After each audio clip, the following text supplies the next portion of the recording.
Focal Alpha News. Real news for real world.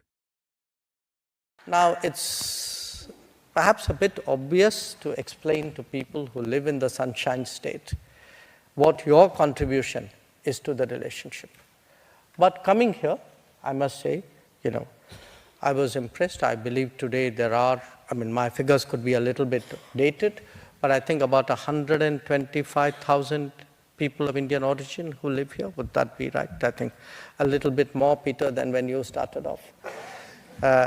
And I'm told about, 15,000, 16,000 students roughly in the state. What impressed me was 75% of the exports of Australia to India are actually from the state. And most of our major companies, I saw a very, very distinguished list, are present here in some form. And I learned today that probably the avocados that I eat in Delhi are probably from Queensland.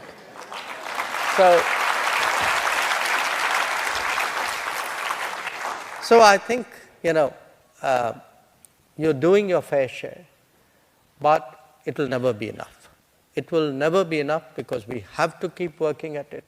This relationship has just begun. Think of it, the last 10 years, actually, we should treat not as an achievement, but as a glimpse of what is possible.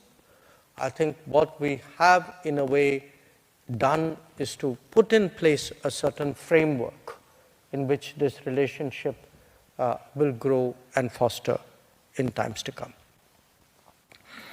So what is that framework that we have put in place? I think again, both Peter and Gopal referred to it. Today, when we, as India, look out at the world and say which are our crucial, really important foreign policy platforms or mechanisms, I don't think there's any doubt that the Quad would rank right up there. And Australia is our founding partner of that mechanism.